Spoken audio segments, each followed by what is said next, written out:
کہ اللہ کی ذات ہی ایسی ہے کہ اس کے سوا کوئی معبود نہیں. شروع میں بھی وہی تعریف کا مستحق تھا اور آخرت میں بھی وہی تعریف کا مستحق ہوگا. سب بادشاہت اسی کے قبضے میں ہے اور تم سب کو اسی کی طرف لوٹ کر جانا ہوگا. یہ 20واں سپارہ ہے، سورۃ قصص آیت 71. آخر یہ ایک مضمون کیا پیش کرتا ہے، تھوڑا سا غور کریں. خدا سے جو ہے، خدا سے نکلی ہے توانائی، طاقت، یعنی انرجی، جسے ہم کہتے ہیں یونیورسل پرائم فورس، جو کہ کائنات کی اول طاقت ہے. توانائی یا طاقت سے جو نکلی ہے پارٹیکل، جز، ذرات، ذرے، جز اور ذروں سے نکلی ہے جوہری توانائی، آٹمس. یہ سب یونیورسل پرائم فورس ہے، کائنات کی اول طاقت ہے. اس سے نکلے ہیں مالیکولز، سالماتی ذرے، ریزہ. سالماتی ذرے ریزوں سے نکلے ہیں معدنی، یعنی جسے ہم منرال کہتے ہیں. منرال سے نکلے ہیں نبات، جسے ہم پلانٹ کہتے ہیں، پہاڑ، مٹی وغیرہ. نبات سے بعد ہے جانور. یہ سب آرڈر میں، ترتیب کے اندر پیش ہوا ہے. نبات سے ہیں جانور، جانور کے سے ہوا ہے آدمی، یعنی سب پروسیس آئے ہیں آدمی. آدمی سے خاندان، خاندان سے سوسائٹی، سوسائٹی سے ملک، اور ملک سے دنیا، اور دنیا جو ہوتی ہے پھر جا کے خدا پہ مل جاتی ہے. یعنی کہ خدا سے شروع ہوا تھا اور خدا پہ جا کے اینڈ ہوتا ہے چیز کا. یہاں ایک بات یاد رکھنی چاہیے کہ خدا رکھتا ہے شروع سے عالمگیر کائنات کی اول طاقت خدا کے پاس ہے. سائنس کہتی ہے کہ گاڈ از، سائنس پروف کرتی ہے کہ خدا طاقت ہے. ہم کہتے ہیں خدا طاقت نہیں ہے، خدا طاقت رکھتا ہے. God is not energy, God has energy. خدا کے دورے کردار، یعنی کہ خدا کے دو کردار. کیا رشتہ ہے دو کرداروں کے درمیان، اندر اور باہر کا، اور دو کرداروں کا، مثبت اور منفی کا. تمام چیزوں کے اندر دو کردار ہیں، مثبت اور منفی، یا مذکر اور مونث. صفت ہے اندر اور باہر کی. اس لیے دماغ اور جسم پہلی بنیادی شکل ہے کسی بھی شخص کی، اور مذکر اور مونث دوسری شکل و صورت ہے. دوسرے الفاظوں میں جو اندر ہے وہ رکھتا ہے مثبت اور منفی صفت، اور جو باہر ہے وہ بھی رکھتا ہے منفی اور مثبت اور منفی صفت. آئے ہم آدمی کے دو کرداروں کو دیکھیں، اور دو قسم کی صورت و شکل جو آدمی کے اندر ہے، دماغ کے. وہاں پر مثبت احساس جذبات ہیں، یعنی کہ پازیٹیو، جہاں پر چمک ہے اور روشنی ہے اور زندگی ہے.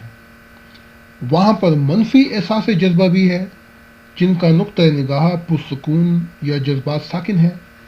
وہاں پر مثبت ذہانت فراست ہے جو سرگرم ہے، اور وہاں پر منفی ذہانت فراست ہے جو خاموش ہے اور کوئی اثر نہیں لیتی. وہاں پر مثبت منشا ہے جو حکمرانی کرنا چاہتی ہے. وہاں پر منفی منشا ہے، مرضی ہے، جو برداشت اور درگزر کر رہی ہے اور خاموش ہے اور صرف مددگار ہے. اسی طرح آدمی کے جسم کے ساتھ وہاں پر مثبت صورت بھی ہے جو اجزاء اور حصوں کو باہر نکالتا ہے اور نمایاں کرتا ہے، اور منفی صورت بھی ہے جو اجزاء کے حصوں کو، یعنی سطح جو منفی ہے، اندر کی طرف دھکیلے ہوئے ہے. اسی طرح ہم دیکھ سکتے ہیں کہ مثبت اور منفی، یعنی پازیٹیو اینڈ نیگیٹو، جو صفت ہے اندر اور باہر کی. مثال کے طور پہ آدمی کا اسی طرح اصل مثبت اور اصل منفی صفت، خدا کی اصل اندر اور اصل باہر. مختصر یہ کہ خدا پہلا مقدمہ ہے اور فائل درجے پر ہے، اور اس کے اندر اور اصل باہر مطابقت رکھتے ہیں دو کرداروں کے ساتھ، اصل مثبت اور اصل منفی کے ساتھ. اسی طرح اس انسان کے دماغ کے اندر اس پازیٹیو، یعنی مثبت احساس جذبہ ہے، ذہانت ہے، فراست ہے، منشا ہے، مرضی. اسی طرح باہر جسم کے ساتھ بھی نیگیٹو، منفی احساس جذبہ ہے، ذہانت ہے، فراست ہے، منشا، مرضی. یہ کہاں سے آئے؟ یہ سب کچھ خدا سے آئے ہیں، کیونکہ خدا اصل مقدمہ ہے احساس جذبے کا، ذہانت کا، فراست کا، منشا اور مرضی. اس لیے یہ سب کچھ وہیں سے شروع ہوتا ہے. تب کیا جوہر ہے خدا کی قدرت کا اصل اندر اور اصل باہر کا، تب خدا کا اصل اندر کا کردار خدا کی اندر کی قدرت ہے، اور اصل جو نظر نہیں آتی اندر کی شکل جس پر سب چیزوں کو پیدا کیا ہے، آدمی کا دماغ، جانوروں کا اندر، جانوروں کا دماغ، نبات کی زندگی، معدنیات کا کردار اور ذرے، اصل اندر کا کردار خدا کا دماغ ہے جو اپنے اندر احساس جذبہ، ذہانت، فراست، منشا، مرضی اپنے اندر رکھتا ہے۔ اسی طرح قوت تخلیل تصور اور قانون بھی اپنے اندر رکھتا ہے، لیکن سب سے بڑھ کر خدا کا اصل جوہر اندر کا کردار ہے، وہ ہے دل، وہ دل ہے۔ اس لیے قرآن پاک میں ہے، اور ہم نے آسمانوں اور زمینوں کو جو کچھ ان کے درمیان ہے ہم نے کھیلتے ہوئے نہیں پیدا کیا، ہم نے ان کو صرف ایک اصلی دمائی رہنے والے مقصد کے لیے پیدا کیا ہے، لیکن ان میں سے اکثر نہیں جانتے۔ اور اس طرح اصل باہر کا کردار خدا ہے، باہر کی صفت، اور اصل جز اور ساخت جو تمام چیزیں پیدا کی گئی ہیں، یعنی دماغ، جسم، جانوروں کا جسم، نبات، پودے، اور اصل جز چیزیں اور بناوٹ جو تمام پیدا کی ہیں، جو تمام پیدا کیے گئے ہیں سامان، اور کائنات کی اصل طاقت اور چیزیں درمیان کی صفت ہیں خدا کے باہر کے کردار کی۔ کائنات، کون و مکان اور خدا کے درمیان رشتہ، جو کچھ بھی پیدا کیا گیا ہے وہ خدا کی جز چیزیں مروز کے درجے پر ہیں جو ہر ایک کے ساتھ نظر آتی ہیں، اور ٹھوس چیزیں اظہار ہے خدا کے دو کرداروں کا جو زندہ ہے فائل درجے پر اور نظر نہیں آتا۔ جب پیدا کیے ہوئے انسان کامل انسان بن جائے مروز کے درجے پر خدا کے سامنے جو کہ فائل درجے پر ہے، تب یہ انسان کامل ایک ایسا صاف شیشہ ہے جس میں خدا اپنے آپ کو دیکھ سکے۔ تب خدا کی منشا پوری پہچانی جائے گی، جیسا کہ ایک مکمل دنیا جو کہ ایک کامل جسم بن کر چلتا ہے اپنے خدا کے ساتھ اور اپنے خدا کے کائنات کے مقصد کو پورا کرنے کے لیے۔ تمام پیدا کی ہوئی چیزیں عکاسی کرتی ہیں خدا کے دو کردار کی۔ ان کو اس طرح ترتیب دیا جا سکتا ہے: نمبر 1 انسان، نمبر 2 دوسری تمام چیزیں۔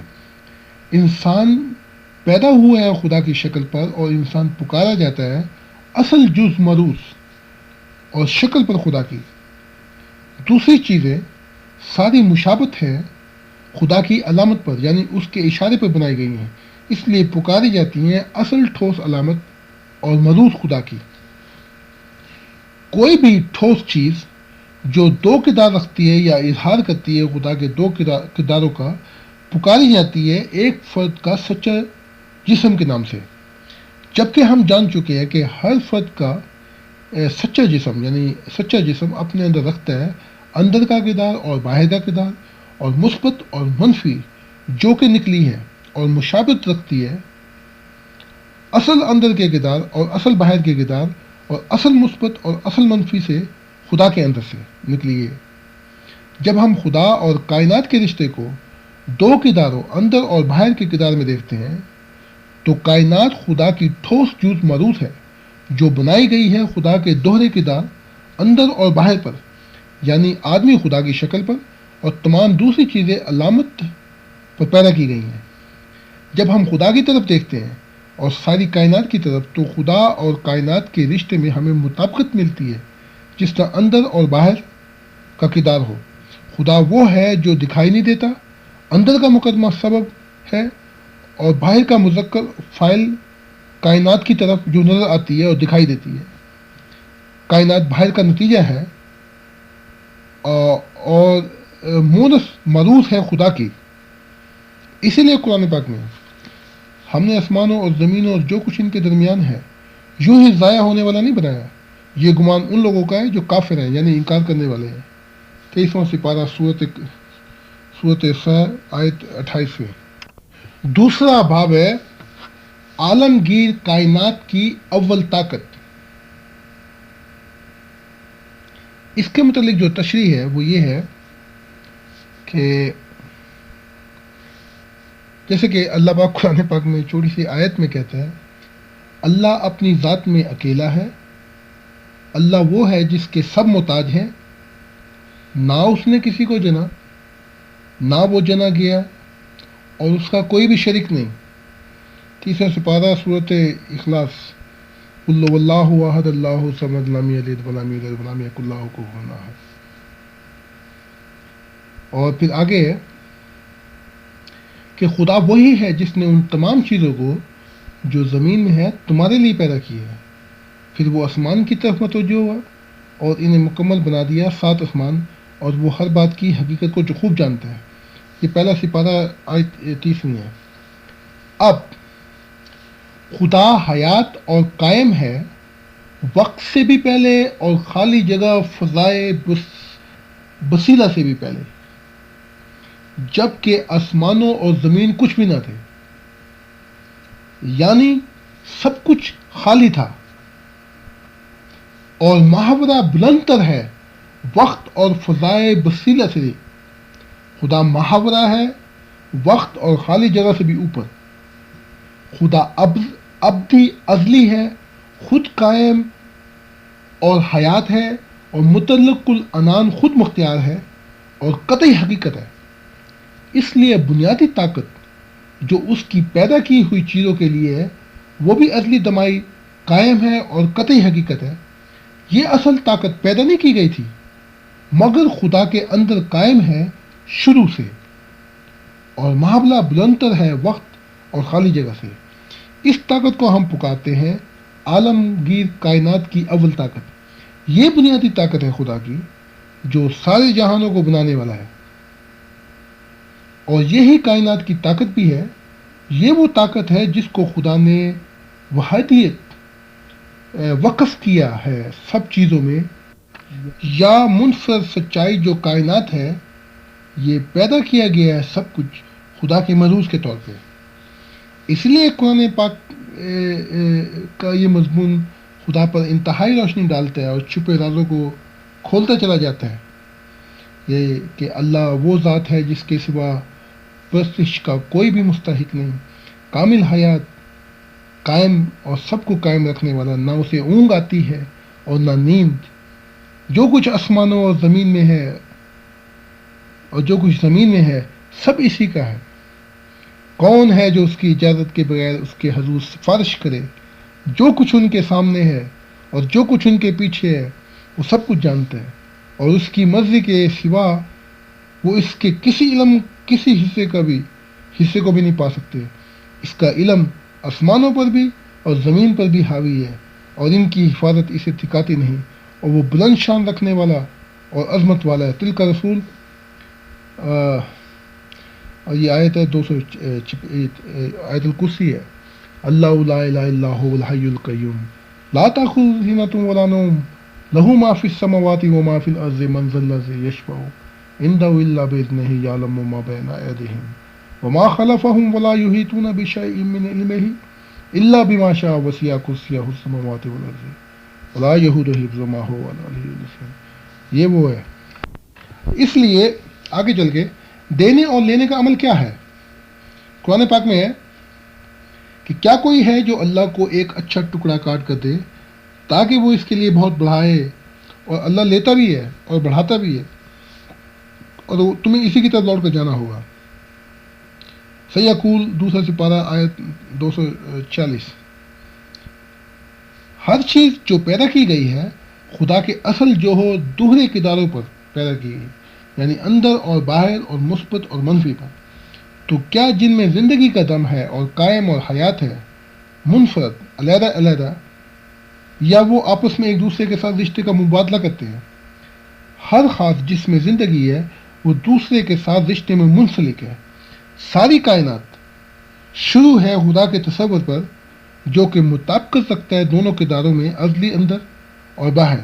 اس لیے ہر چیز جس میں زندگی ہے اور جو پیدا کی گئی ہے قائم نہیں رہ سکتی اکیلی، مگر پیدا کی گئی ہے کہ زندہ رہے دینے اور لینے کے عمل سے، دینے اور لینے کے مبادلے کے رشتے سے۔ ایک مثالی رشتے کے مبادلے کے عمل کے لیے اور ان کو ایک عمدہ معیار تک پہنچانے کے لیے فاعل اور معروض میں ایک اچھا دینے اور وصول کرنے کا رشتہ قائم ہونا چاہیے۔ اچھے تعلقات دینے اور لینے کے مبادلے کے عمل میں فاعل اور معروض میں آغاز ہوتا ہے کائنات کی اول طاقت کا، اور ہم اسے بگاتے ہیں دینے اور لینے کا عمل۔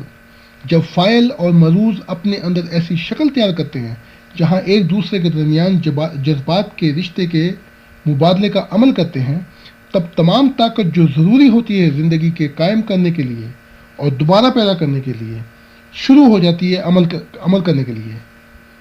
یہاں کچھ مثالیں پیش کی جاتی ہیں۔ مثلا جسم کام کرتا ہے زندگی کو جاری رکھنے کے لیے، خون کو شریان دل تک پہنچاتا ہے اور خون کو دل تک جانے والی شاہراہ پہ لاتا ہے، اور سانس لینے اور سانس دینے کا عمل چلتا رہتا ہے۔ ایک فرد کے لیے کہ وہ زندگی کے مقصد کو قائم رکھے، زندہ رہنے کے لیے لازمی ہے کہ وہ مبادلہ کرے عمل کا دینے اور لینے کا دماغ اور جسم کے درمیان۔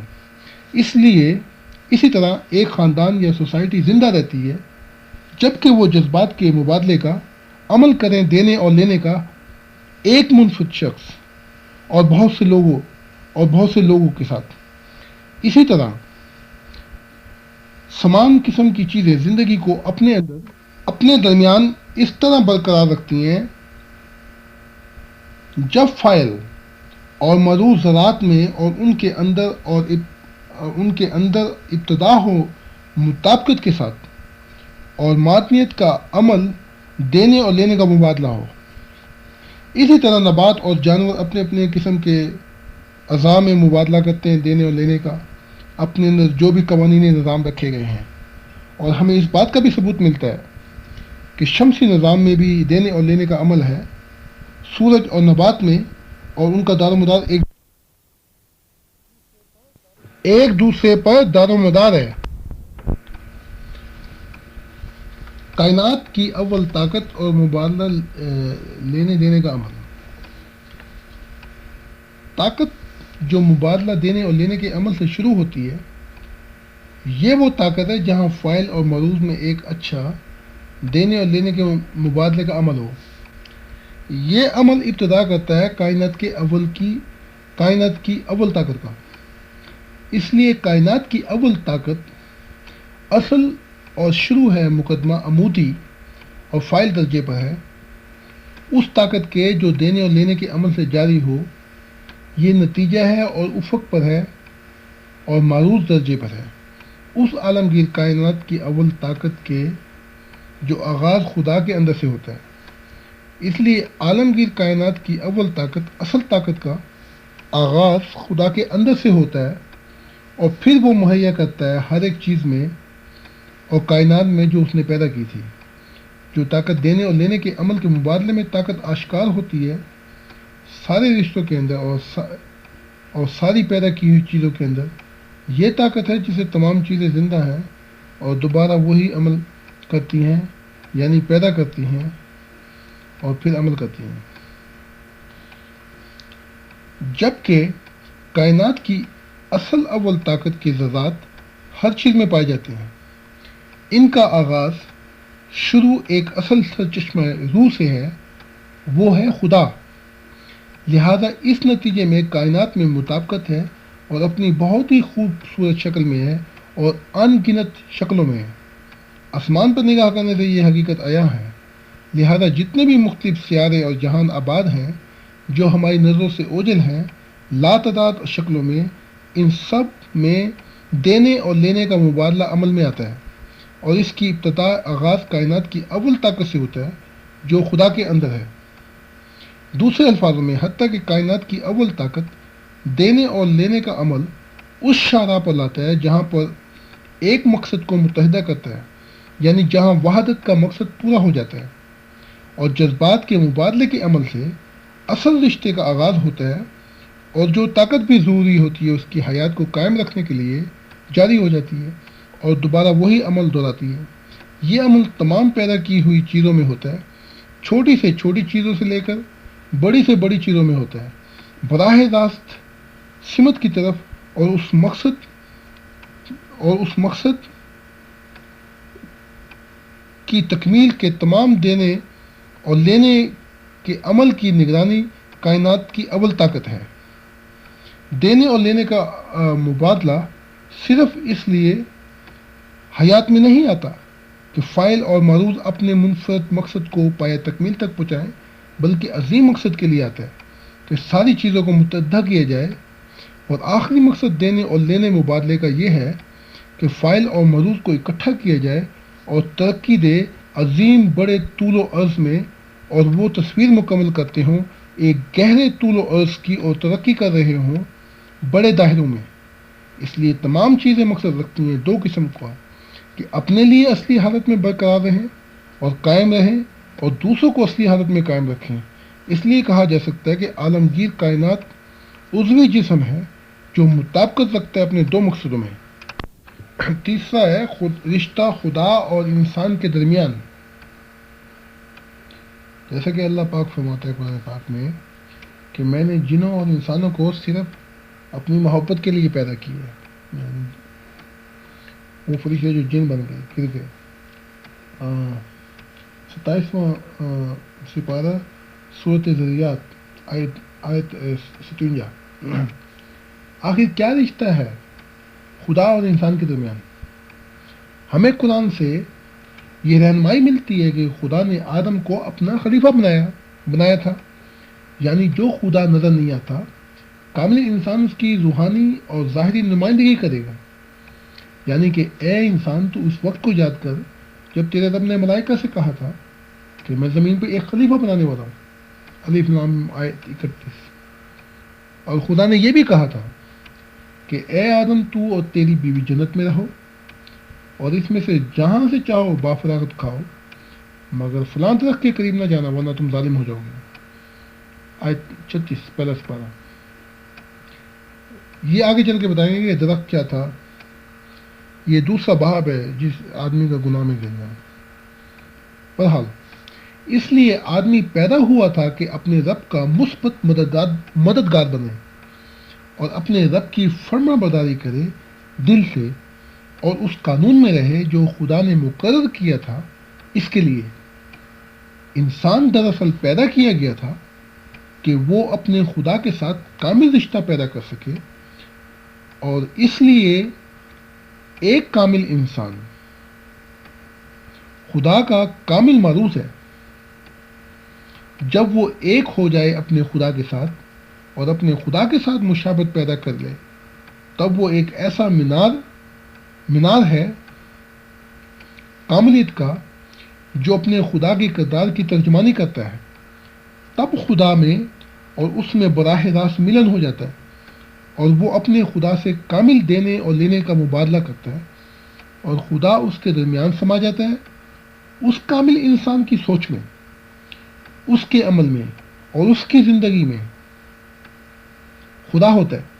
تب ایسا کامل نفس مطمئنہ پا جانے والا انسان ایک سچی محبت میں سرشار ہو کر سچی زندگی بسر کرتا ہے۔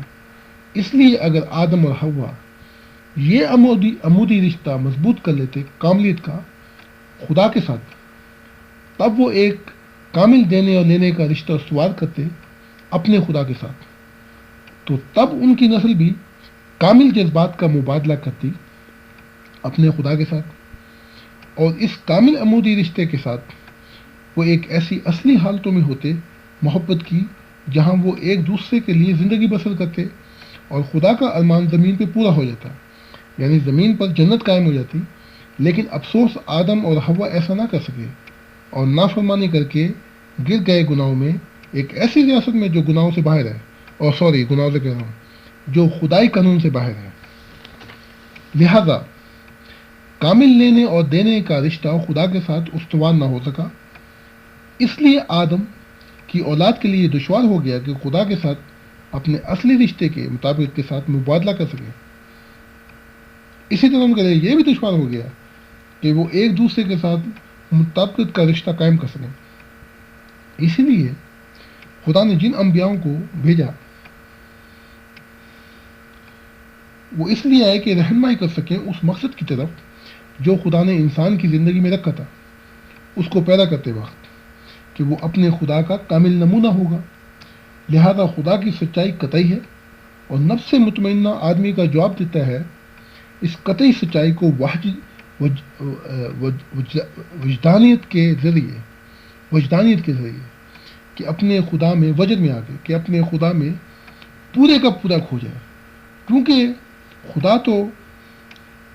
خدا ہے دل اور محبت کرنے والا، اور خدا ہے خوبصورتی، سچائی اور اچھائی نیکی کی فطرت والا، اور خدا ہے ترتیب، قانون اور اصولوں والا، اور خدا ہے عدلی دمائی، نہ تبدیل ہونے والا اور قطعی خود مختار ہے۔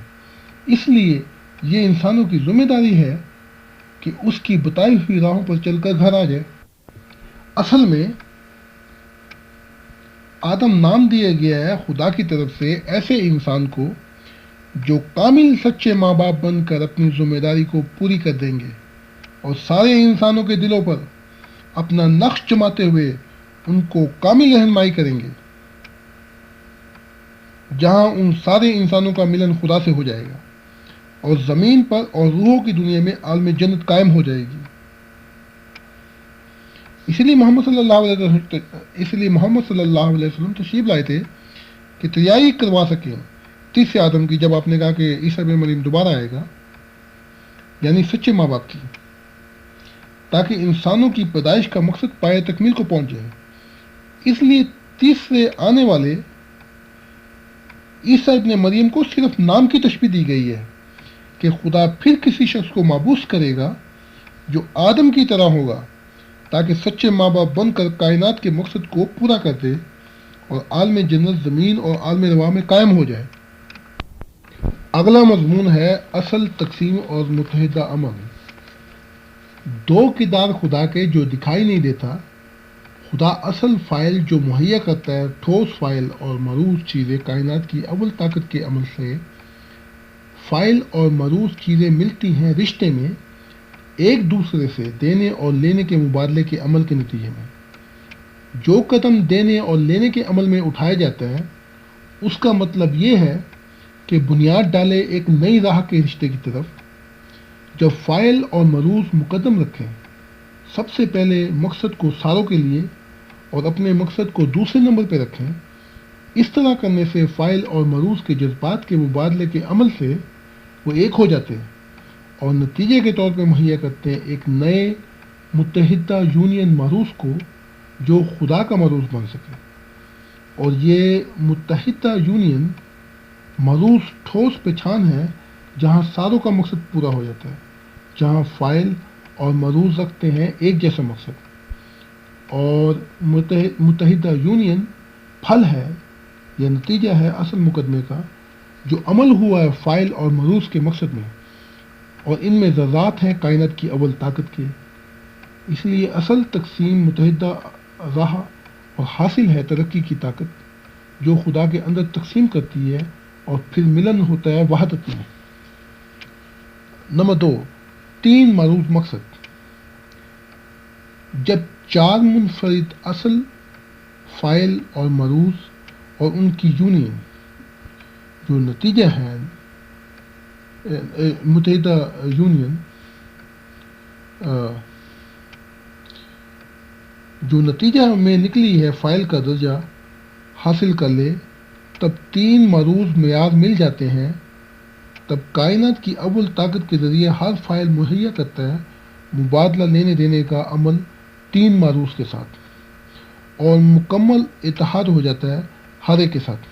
اس لیے اگر آدم اور حوا کامل بن جاتے اور اپنے خدا کے حضور اور خدا کی فطرت کا عملی نمونہ بن جاتے اور اس کے بعد خاوند اور بیوی کے رشتے میں منسلک ہوتے، تب وہ ایسے بچے پیدا کرتے جو اصل خدا کی اچھائی کی فطرت پہ ہوتے، اور ایک ایسے مثالی خاندان وجود میں آتا جس کی بنیاد مکمل اچھائی پر ہوتی، اور اس خاندان میں آدم اور حوا اور ان کے بچوں نے پورا کر دیا ہوتا 3 معروض کے مقاصد کو، اور خدا ان میں پہلی وجہ ہوتا جس کے ساتھ وہ مبادلہ کرتے جذبات کا، دینے اور لینے کے رشتے کا۔ اس طرح کرنے سے سارے انسانوں کا خاندان ایک ہوتا جہاں مطابقت ہوتی، امن ہوتا، اتحاد ہوتا ایک مقصد کے ساتھ، اور یہ کائنات خدا کے الہی بچوں کی ہوتی جہاں ہر طرف پھول ہی پھول کھلتے اور ظاہری اور روحانی جنتوں کا مضمون پچھانا جاتا. اب یہ آگے ہے 4 درجے کی بنیاد. 4 درجے کی بنیاد کیا ہے؟ 4 درجے کی بنیاد بنتی ہے جب 4 چیزیں خدا اور تقسیم ہونے والے فاعل اور مروز اور ان کی یونین متحدہ سب پایہ تکمیل کو پہنچائیں اپنے 3 مروز مقصد کو.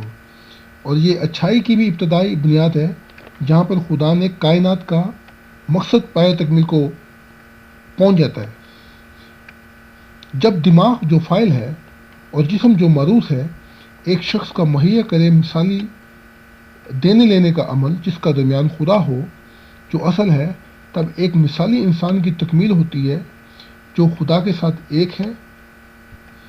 اس کو کہتے ہیں متحدہ یونین. اور ایک منفرد شخص کی 4 درجے کی بنیاد بچھانی جاتی ہے. جب خامد اور بیوی مہیا کرے مثالی مبادلہ دینے اور لینے کا عمل تو وہ ایک ایسا خاندان پیدا کرتے ہیں. خدا ان کا پہلا مقدمہ ہے جو کامل مروز ہو خدا کا، اور خاندان کی 4 درجے کی بنیاد بچھانی جاتی ہے. جب انسان اور چیزیں کائنات کی داخل ہوں ایک مثالی مبادلے میں دینے اور لینے کے عمل میں تو ساری کائنات بن جاتی ہے کامل مروز خدا کی. تب 4 درجے کی بنیاد قبضہ وصیت پہچانا جاتا ہے. تمام صورتوں میں خدا اول اور اصل ہے. درمیان یعنی اس کا مطلب یہ ہے کہ خدا کا دل اور اس کا ارمان اچھائی اور نیکی درمیان میں ہو. اس لیے 4 درجے کی بنیاد ابتدائی بنیاد ہے اچھائی نیکی کی فطرت پر جو پایہ تکمیل کو پہنچاتی ہے خدا کے کائنات کے مقصد کو. کائنات کا مقصد، خدا کا مقصد کائنات کے لیے کیا ہے؟ قرآن پاک میں ہے کہ ہم نے آسمان اور زمین کو اور جو کچھ ان کے درمیان ہے محض کھیل کے طور پر پیدا نہیں کیا. اگر ہم نے کوئی دل بلاوا ہی تجویز کرنا ہوتا تو اس کو اپنے قرب میں تجویز کرتے، لیکن ہم تو حق کو یعنی سچائی کو باطل پر یعنی جھوٹ پر اٹھا مارتے ہیں، اور وہ سچائی اس کا یعنی جھوٹ کا سر توڑ دیتا ہے اور وہ فوراً بھاگ جاتا ہے. یعنی جھوٹ کا مجدد تو شیطان ہی ہے. اور تم پر تمہاری باتوں کی وجہ سے افسوس ہے، اور جو وجود بھی آسمان میں ہے اور زمین میں ہے سب اسی کے ہیں، اور جو اس کے پاس ہیں وہ اس کی عبادت سے ستابی نہیں کرتے، یعنی اس کے حکم کی پیروی کرتے ہیں اور نہ وہ تھکتے ہیں. 17واں سپارہ آیت 17، 18، 19، 20. ہر شخص رکھتا ہے اپنی زندگی کا مقصد. اگر پیدا کی ہوئی چیزوں کھو دے اپنا مقصد تو وہ بیکار ہو جاتی ہیں. اگر حیات کا مقصد اتنا ہی اہم ہے تو پھر انسان کی زندگی کا کیا مقصد ہے جس کی خاطر وہ اپنی زندگی بسر کرے؟ جو چیزیں پیدا کی گئی ہیں وہ اپنا مقصد خود نہیں متعین کرتی، بلکہ وہ متعین کرتا ہے جس نے پیدا کیا ہو. اس لیے ہمیں یہ دل سے جاننا چاہیے کہ ہمارے رب کا مقصد کیا ہے عالمگیر کائنات اور انسان کے لیے.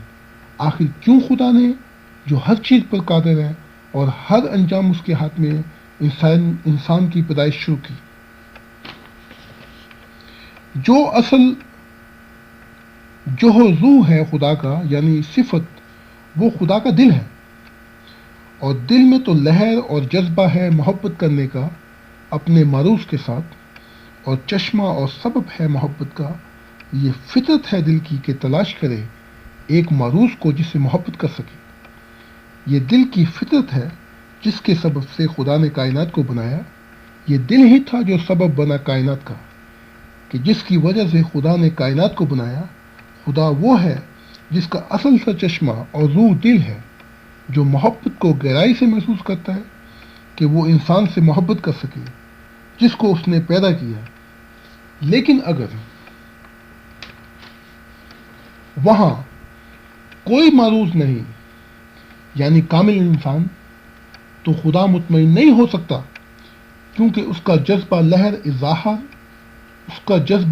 اظہار کس کا خیال اور محبت چاہتا ہے، کسی کا خیال اور محبت چاہتا ہے، اور وہ خدا اپنے اندر ایسی بہار رکھتا ہے جس کا کنارہ نہ ہو۔ اس لیے خدا نے کائنات کو بنایا اپنی شکل پر تاکہ اس سے محبت کر سکے۔ اس لیے اس نے ان کو ازلی دمائی مقصد کے لیے پیدا کیا ہے۔ خدا نے کائنات اور انسان پر بڑی محنت کی ہے، اس لیے خدا چاہتا ہے کہ اس کی کائنات اور کامل انسان مروث ہو اچھائی اور نیکی کی فطرت پر، اور خوشیوں سے بھری ہو جو اپنے خدا سے مل سکے۔ اس لیے قرآن پاک میں ہے، اگر تم شکر کرو اور سچا ایمان لے آؤ، یعنی وہ زندگی بسر کرو جو خدا چاہتا ہے، تو رحمان تمہیں عذاب دے کے کیا کرے گا؟ اور رحمان تو قدردان اور محبت والا اور بہت جاننے والا ہے۔ 5واں سپارہ سورۃ نساء آیت 148۔ یہی وجہ ہے کہ وہ کائنات کو چاہتا تھا جو اس نے وصیت میں دی تھی انسان کو، تاکہ وہ محبوب بنے اس کے دل کا، تاکہ وہ محبت کر سکے اور انسان اسے محبت دے سکے سارے دل و جان سے، تاکہ خدا کے ارمانوں کو قرار مل جائے اور وہ مطمئن ہو جائے اور تجربہ کر سکے کامل محبت کا کامل انسان سے۔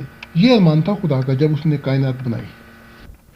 دل کے ارمان کو کس طرح پورا کیا جا سکتا ہے؟ قرآن پاک میں ہے، تم مجھے یاد رکھو، میں تمہیں یاد کرتا رہوں گا، میرا شکر کرو اور ناشکری نہ کرو۔ اے ایمان والو، اللہ کا تقوی اختیار کرو اور اس کے حضور میں قرب حاصل کرنے کی راہیں ڈھونڈو، اور اس کی راہ میں اس کو پانے کی کوشش کرو تاکہ تم کامیاب ہو جاؤ۔ فَاذْكُرُونِي أَذْكُرْكُمْ وَاشْكُرُوا لِي وَلَا تَكْفُرُونِ۔ یہ 6واں سپارہ ہے اور سورۃ مائدہ آیت 36۔ آخر دل کے ارمان کو کس طرح پورا کیا جا سکتا ہے؟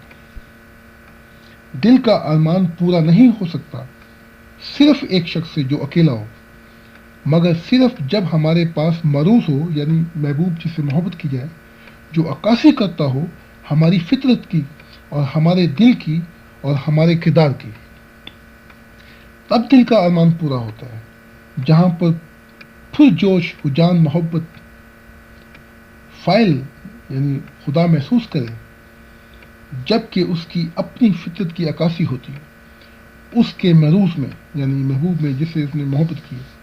جب انسان پیدا بھی نہ ہوا تھا، جب بھی اپنے خدا کی محبت کا نشانہ تھا، اور پیدا ہونے کے بعد تو خدا کے اپنے الفاظوں کے روبرو وہ خدا کے دل کی نمائندگی کرنے والا بن کر پیدا ہوا تھا۔ یہ صفت انسان میں خدا کی طرف سے ہے۔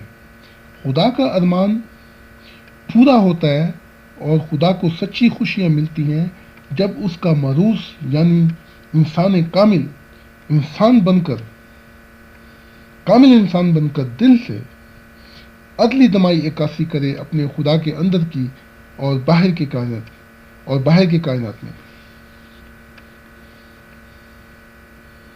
خدا کے دل کا اور اس کے ارمان کا آدمی مروث ہے، یعنی محبوب ہے خدا کے دل کا اور اس کے ارمان کا۔ قرآن پاک میں ہے، اے آدم کی اولاد، شیطان تم کو اللہ کی راہوں سے بھٹکا نہ دے، جس طرح اس نے تمہارے والدین کو جنت سے نکالا تھا، ان دونوں سے ان کا لباس اس نے چھین لیا تھا تاکہ ان پر ان کے چھپانے والی چیزیں ظاہر کر دے، اور وہ اس کا قبیلہ تم کو وہاں سے دیکھتے ہیں جہاں سے تم ان کو نہیں دیکھتے۔ ہم نے شیطانوں کو برے لوگوں کا دوست بنایا، یعنی کہ جو برے ہیں وہ تو پھر بروں کے ہی دوست بنیں گے۔ 18واں سپارہ ہے سورۃ اعراف آیت 28۔ دراصل آدمی اصل ٹھوس معروض ہے خدا کی شکل پر، جب کائنات اصل ٹھوس معروض ہے علامتی طور پر خدا کی۔ اس لیے انسان قریب ترین ہے خدا کے دل کے۔ خدا نے حکم دیا تھا آدم اور حوا کو یہ کہ تو اور تیری بیوی جنت میں رہو اور اس میں سے جہاں سے چاہو بافراغت کھاؤ، مگر فلاں درخت کے قریب نہ جانا ورنہ تم ظالم ہو جاؤ گے۔ الف لام میم 36 آیت ہے۔ یہ خدا کی بات ہمیں بتاتی ہے کہ خدا نے انسان کو قائل کیا اس کی اپنی تمنا سے کہ وہ انسان سے کیا چاہتا ہے۔ یعنی خدا نے آدم پر یہ کھول دیا کہ اس کی منشا کیا ہے، اور یہ کہ اس کا محبت بھرا دل آدم کے ساتھ ہے۔ وہاں کوئی وجہ نہ تھی کہ خدا اپنا دل نچھاور کرتا آدمی پر، اگر خدا نے آدمی کو نااہل پیدا کیا ہوتا جو خدا کے دل کی پکار کا جواب نہ دے سکتا تھا۔ اس لیے انسان کو پیدا کیا گیا تھا خدا کی نمائندگی کے لیے، جو خدا کے دل کا ترجمان ہو اور اس قابل ہو کہ خدا کی آواز کا جواب دے سکے، اور جو خدا کی مرضی اور اس کے دل کے ارمان کو پورا کر سکتا ہو۔ اس لیے انسان جو بہت قریب ہے خدا کے دل کے، اس لیے پیدا ہوا تھا ایک معروض محبوب کے طور پر، جو کہ براہ راست وصول کر سکے خدا کا دل اور اس کے لیے مسرت لائے اور خدا کے ارمان کو پورا کرے۔ اس لیے آدمی پیدا ہوا تھا خدا کا فرزند۔ آگے چل کے میں یہاں پیش کروں گا خدا کے دلی 3 ارمان کیا ہیں، کیا تھے۔ انسان کو پیدا کرنے کے وقت سے خدا کے 3 ارمان ہیں جو اس نے آدم حوا سے لے کر آج تک تمنا کی کہ انسان ان 3 ارمانوں کو پایہ تکمیل کو پہنچا دے۔ سب سے پہلے خدا کا یہ ارمان ہے انسان کے لیے کہ وہ نفس مطمئنہ پا جائے۔ یا ایھا النفس المطمئنہ، اے نفس مطمئنہ جو اپنے رب سے قرار پا گیا، اپنے رب کی طرف چل راضیۃ مرضیہ، جہاں خدا اور انسان میں کوئی فرق نہیں رہا، اور ان لوگوں سے مل جو خدا کی محبت میں کھوئے گئے اور میری جنت میں داخل ہو جائے۔ یہ ہے نفس مطمئنہ، اور اپنے رب کے ساتھ ایک ہو جائے اور زمین پر اور روح کی دنیا میں ایسی حالتوں میں رہے جو خدا کے ساتھ ہوں اور اس کے محبت کے قانون کے دائرے میں زندگی بسر کرے۔ دوسری خواہش خدا کی یہ ہے کہ اس کامل انسان اور کامل عورت سے ایک ایسا خاندان شروع ہو جو خدا کے مثالی تصور پر پورا اترے اور ایک خاندان بن کر خدا کا ارمان پورا کر دے، اور اس مثالی خاندان سے ایک ایسی مثالی قوم وجود میں آئے اور ایک مثالی دنیا اس قوم سے وجود میں آئے جہاں ساری دنیا خدا کا ایک خاندان بن کر زندگی بسر کرے۔ یہی وہ مضمون ہے جس میں خدا نے وعدہ کیا ہے کہ وہ ایک دن ساری زمین کا وارث اپنے محبت کرنے والوں کے اپنے نیک بندوں کو کر دے گا، محبت کرنے والوں کو کر دے گا۔ اور تیسرے یہ کہ انسان کا رشتہ کامل ہو کائنات سے، کہ وہ کائنات سے نہایت محبت کرے، جس طرح کہ خدا نے نہایت محنت کے بعد یہ کائنات انسان کو وصیت میں دی تھی، اور وہ اس بات کا اہل ثابت ہو کہ اس کائنات پر محبت کا قبضہ تسلط رکھ سکے اور خدا کا سچا جانشین کرا سکے۔ اب میں سب سے پہلے ارمان جو خدا کا تھا کائنات کے بنانے کے وقت انسان سے کیا تھا، میں اس کی تھوڑی سی تشریح کرتا ہوں۔ جیسا کہ میں پہلے بتا چکا ہوں کہ نفس مطمئنہ جہاں انسان اور خدا ایک ہو جاتے ہیں، یہ وہ حالت ہے جہاں سے انسان کو یہ ڈگری ملتی ہے کہ وہ عالم بالا کی جنتیں اور اس دنیا میں جہاں چاہے آزادانہ جا سکتا ہے۔ اس لیے کہ اے نفس مطمئنہ، اے نفس جو اپنے رب سے قرار پا گیا، اس گھر آ جا جہاں نوروں کی آخری منزل ہے۔ تیرا رحمان، تو اس سے راضی اور وہ تجھ سے راضی، پس خدا کے محبت کرنے والوں سے مل اور اس کے دل کی جنت میں اپنا گھر بسا لے۔ یہ مفہوم ہے اور یہ مضمون ہے۔ یہ وہ ارمان ہے خدا کا جس کو کامل انسان نے پورا کرنا ہے اپنے رب کے لیے آزادی سے اور اپنی خالصاً منشا سے، جہاں وہ ایسا خدا کا مینار بن جائے کہ خدا کے ساتھ ایک ہو جائے۔ اور یہاں ہی کامل انسان کی معراج ہے، جہاں اس کا دل اپنے خدا کے دل سے مل جاتا ہے، تب وہ خدا کا کردار اور خدا کی سیرت بن جاتا ہے، جہاں ہمیشہ اس کامل انسان کے دل میں خدا سکونت اختیار کر لیتا ہے۔ اس کامل انسان کی سوچ اور اس کے عمل کے درمیان بھی ہمیشہ خدا ہوتا ہے، تب وہ خدا کے دل کی محسوس کو اپنا محسوس کرے گا۔ ایسے شخص کے لیے قطعی ناممکن ہوگا کہ وہ کوئی جرم کرے، کیونکہ ایسا کرنے سے وہ بھی اتنا سخت دکھ محسوس کرے گا جتنا کہ وہ خدا کو دے سکتا تھا۔ ایسے شخص کا کامل دماغ، نفس مطمئنہ، اس کے جسم کی کامل رہنمائی کرے گا، اور اس کے جسم پر کامل مرضی چھا جائے گی نفس مطمئنہ کی، اور اس کا اصل دماغ نفس مطمئنہ کامل فائل کے درجے پر ہوگا اس کے جسم پر، اور اس کا جسم ہمیشہ ہمیشہ اپنے اصل دماغ یعنی نفس مطمئنہ کی بتائی ہوئی راہوں پر چلے گا، جہاں وہ ازلی دمائی مسرتیں اپنے رب کو لوٹا سکے، جہاں کامل انسان سچی محبت اور سچی خوشی اپنے رب کو دے گا، اور اپنے رب کو مطمئن کر دے گا، اور اپنے رب کی نمائندگی کرتے ہوئے مہیا کرے گا کائنات پر امن، سچی خوشیاں، آزادی اور تمام مثالی تصور پورے کر دے گا اس دنیا کے اندر اپنے دل کے ساتھ۔ ایسا کامل انسان اپنے فرض منصبی کو نبھا دے گا، نیکی اور اچھائی کی فطرت کا مجسم بن کر، اور ساری زمین خدا کے نور سے منور ہو جائے گی۔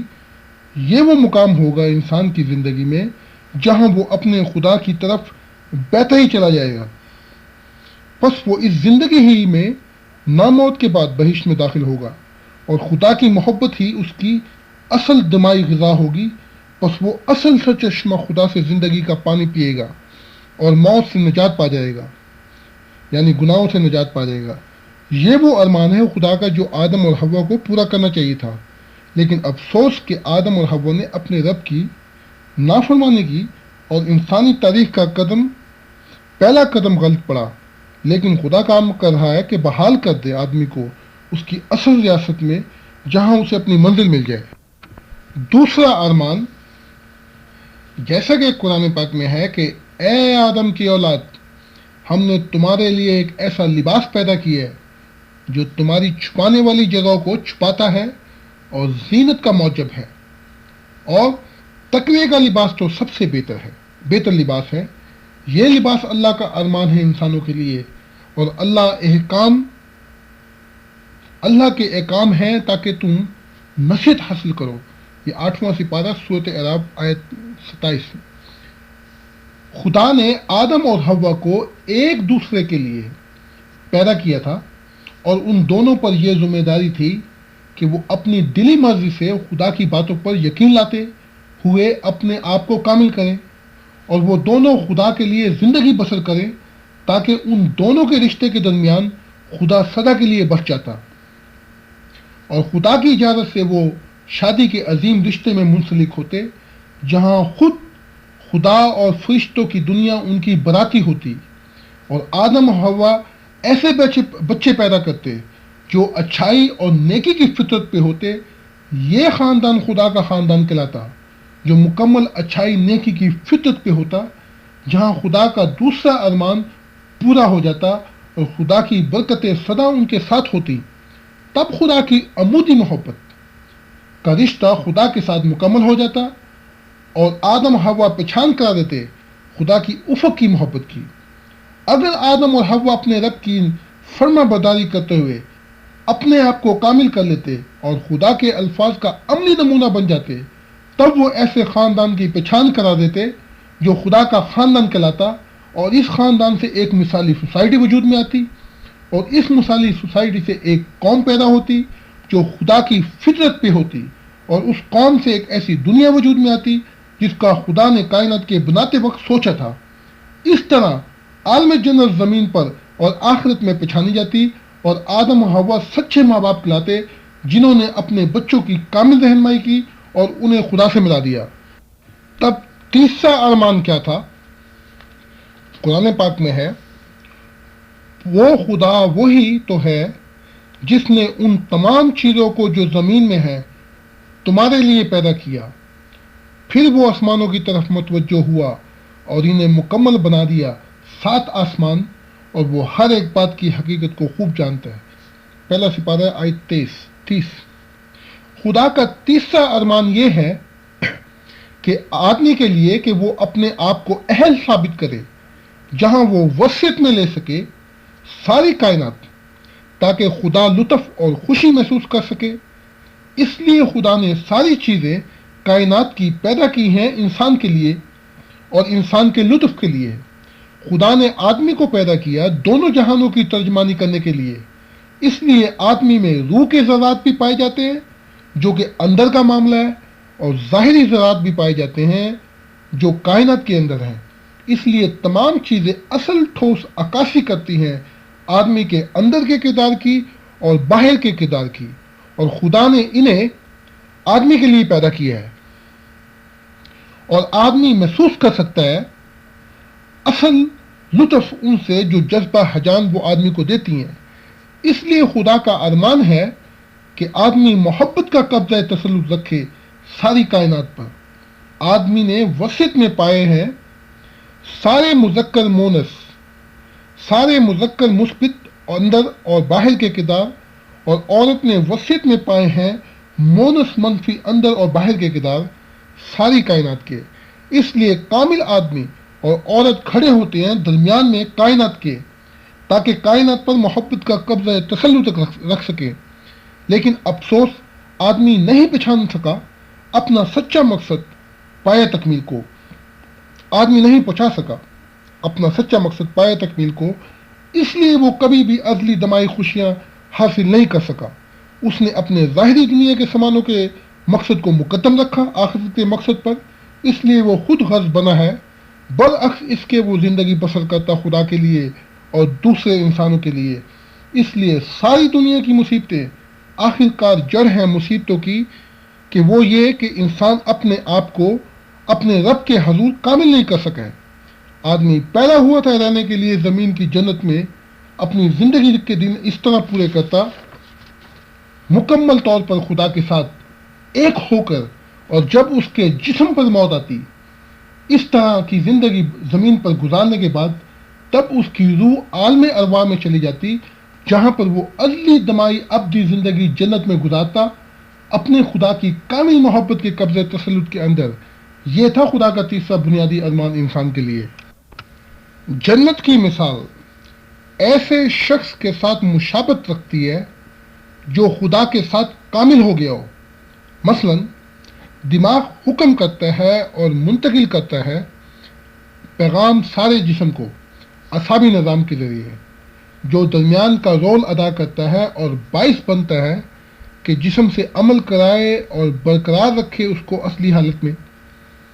اسی طرح جنت میں خدا کی منشا قدرتی طور پر پوری ہو جائے گی اس کی روحانی اولاد میں، سچے ماں باپ کے ذریعے۔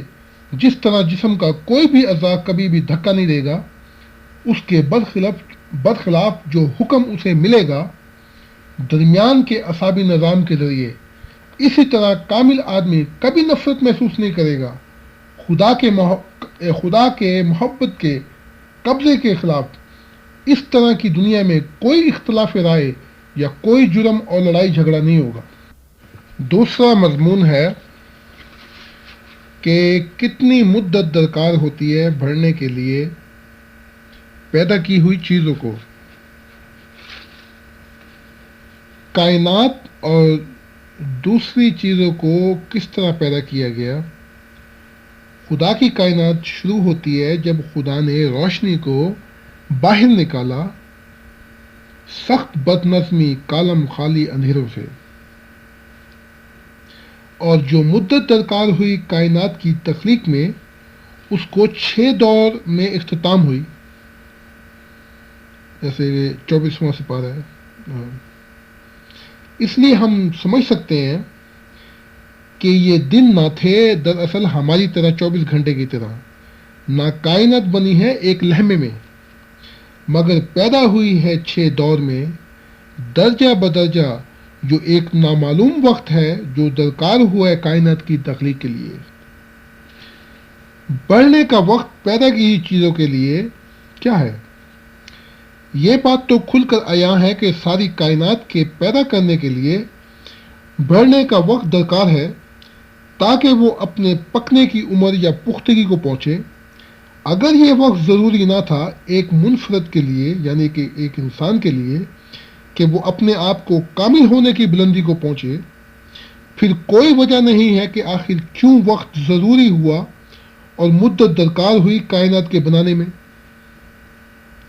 جیسا کہ وہ خود فرماتا ہے کہ اس نے تمام چیزوں کو کائنات میں تمہارے لیے پیدا کیا، پھر وہ آسمان کی طرف متوجہ ہوا اور انہیں مکمل بنا دیا۔ 7 آسمان، وہ ہر ایک بات کی حقیقت کو جانتا ہے۔ پہلا سپارہ 30 آیت۔ اس لیے سورج، چاند اور بڑے بڑے اجرام اس نے بنائے، وہاں سے ہوئی ہے وقت کی تمیز۔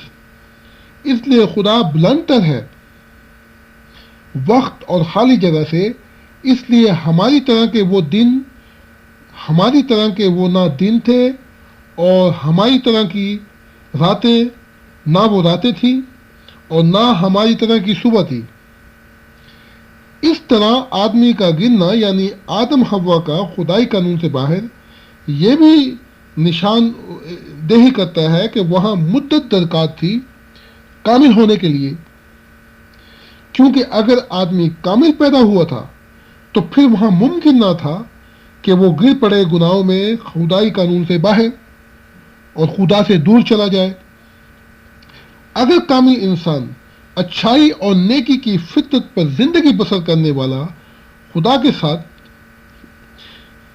جسے خدا نے کامل ہونے کی اطلاع دی ہو، گر پڑے خدائی قانون سے باہر، تب ہمیں یہ نتیجہ نکالنا پڑے گا کہ اچھائی میں خود بھی پختگی نہیں ہے۔ اس لیے پھر یہ سوال بھی اٹھے گا کہ آیا خدا بھی کامل ہے کہ نہیں؟ اس لیے جب آدمی گرا خدا کی طرف سے، آدمی نے اس وقت تک اپنے آپ کو کامل نہیں بنایا تھا، کیونکہ کوئی کامل شخص جس کو اطلاع مل چکی ہو خدا کی طرف سے کبھی گناہوں میں نہیں گر سکتا۔ ہاں، وہ بڑھ رہا تھا کامل ہونے کی طرف، اور اس کے اختیار میں تھا کہ وہ زندگی کے راستے کو چن لے یا موت کے راستے کو چن لے۔ خدا کا تصور کائنات کے لیے کامل ہے تو وہ ایسے آدمی کو خلیفہ نہ بناتا جو اپنے آپ کو کامل نہ کر سکے۔ اس لیے جب آدمی گرا اپنے مقام سے گناہ کی طرف، اس میں پختگی نہیں آئی تھی اور آدمی نامکمل تھا اپنے فن میں، یا نفس لوامہ کی سیڑھی پر تھا، یا یوں کہہ سکتے ہیں کہ وہ اس مقام پر تھا جو نامکمل ہے، اور وہ بڑھ رہا تھا کامل ہونے کی طرف۔ اس لیے قرآن پاک میں ہے کہ کیا ابھی ایمان والوں پر یہ وقت نہیں آیا کہ ان کے دل اللہ کی یاد سے قرار پا جائیں۔ 27واں سپارہ ہے سورۃ حدید، آیت 17۔ خدا کا سارا کام جو کائنات میں صرف ہوا وہ 3 مراحل میں تھا، یعنی 3 منزلیں تھی جو درکار ہیں کامل ہونے کے لیے: شام، رات، صبح۔ یہ 4 درجے کی بنیاد ہے جو قائم ہوئی 3 مراحل سے گزر کر۔ اسی طرح جو بڑھنے کے لیے مدت درکار ہوئی، ان کو 3 مراحل سے تشبیہ دی جا سکتی ہے۔ مثال کے طور پہ بہت سی مثالیں ہیں: نفس امارہ، نفس مطمئنہ، اور نفس امارہ، نفس لوامہ، نفس مطمئنہ۔ ابتدا، پختگی، کامل، بچپن، جوانی، بڑھاپا۔ اس لیے تمام پیدا کی ہوئی چیزیں کامل ہوتی ہیں 3 مراحل سے گزر کر، جو دستور ہے مدت جو درکار ہوئی پختگی کے لیے۔ یہاں کچھ مثالیں دی جاتی ہیں جو قدرتی کائنات میں پائی جاتی ہیں 3 درجے کی، جیسے کہ عالم حیوانات، نباتات، مدنیات۔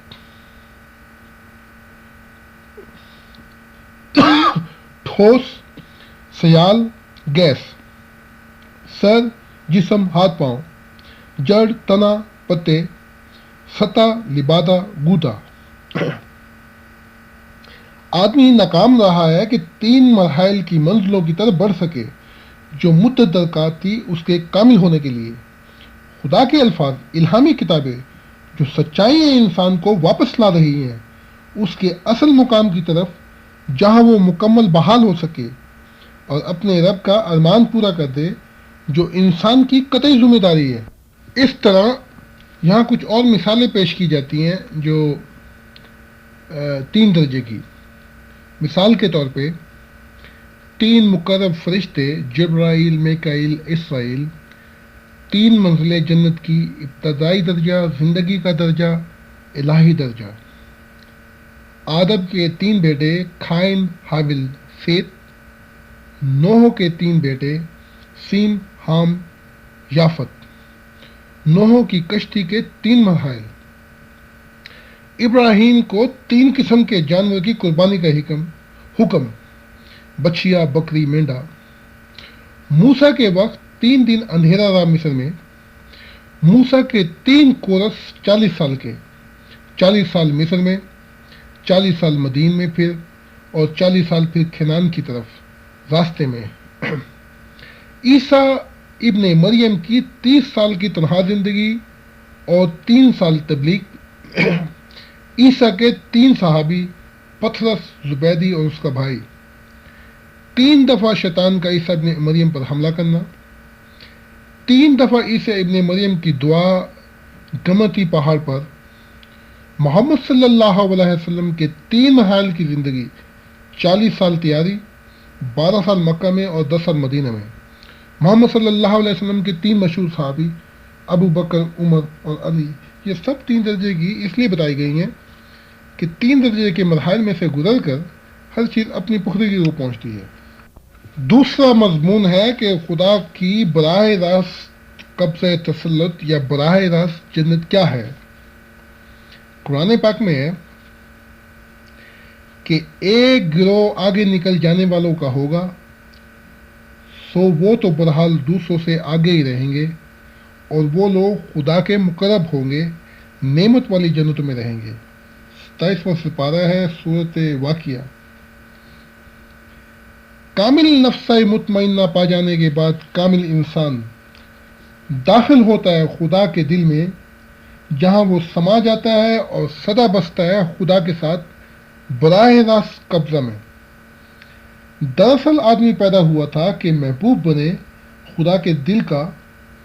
یہ جنت خدا کے براہ راست تسلط میں ہے، جہاں کامل انسان ایک ہو جاتا ہے خدا کے ساتھ اور اس خدا کے دل میں اور اس خدا کے دل کے ساتھ، اور محبوب بن جاتا ہے خدا کے دل کا، اور خدا کامل انسان پر حکمرانی کرتا ہے محبت کے ذریعے، اور وہی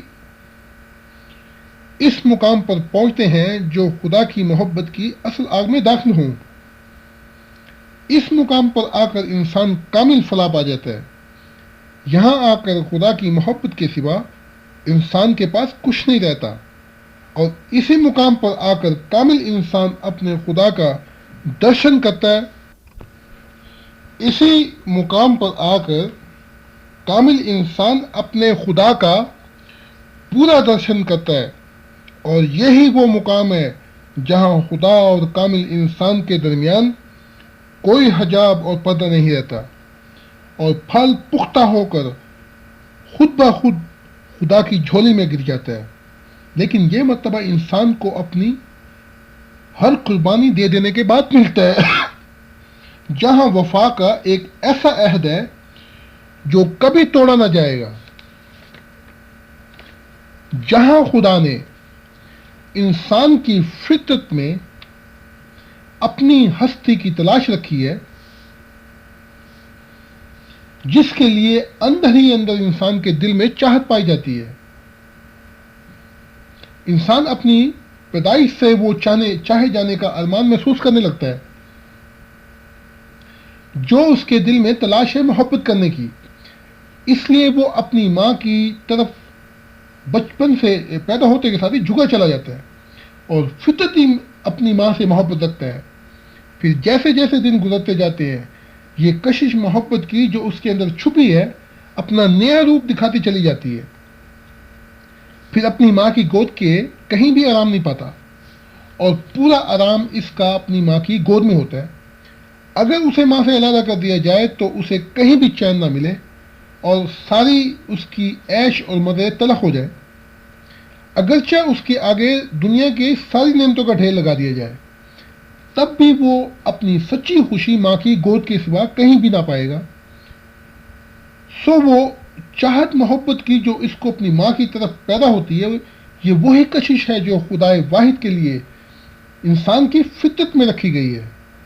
اس لیے جب سے آدم اور حوا کا رشتہ خدا سے ٹوٹا ہے، ان کی اولاد بھی اندھیروں میں بھٹکتی پھرتی ہے اور تلاش کرتی پھرتی ہے اس کو جس کا نام وہ اب بھول گئے ہیں۔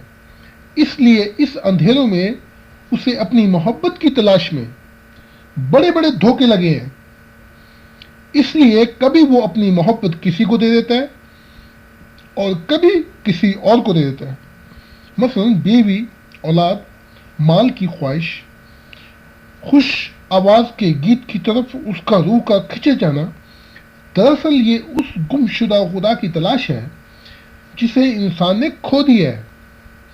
دراصل جب سے آدم اور حوا اپنے خدا سے بچھڑے، ان کی اولاد کی زندگی میں بھی کوئی اطمینان اور سرور نہ رہا۔ حقیقت میں آدم کی اولاد ایسی حالت میں زندگی بسر کر رہی ہے جو یتیم ہو گئی ہو۔ یقیناً انسان کو ایسے والدین کی شدید ضرورت ہے جو انہیں اپنی سرپرستی میں لے لیں اور انہیں اس خدا سے دوبارہ ملا دیں جس کے لیے انسان پیدا ہوا تھا۔ اے کاش خدا کرے کہ وہ وقت آئے انسان کی زندگی میں کہ یہ دروازہ کھلے خدا کی محبت کا انسان کے دل کی کھڑکی کی طرف، اور انسان اندھیروں اور ظلمتوں سے نجات پا جائے۔ اور پھر اے کاش یہ دروازہ مکمل اس طرح کھل جائے کہ انسان کی زندگی کا اختتام ایسی روشنی کی شاہراہ پہ ہو جہاں وہ ہر روز اپنے خدا کی معراج کرے، اسے دیکھے، اسے محسوس کرے اور اسے دیکھ دیکھ کر سدا خوش ہوتا رہے۔ یہی سجدہ ہے، یہی میری دعا ہے۔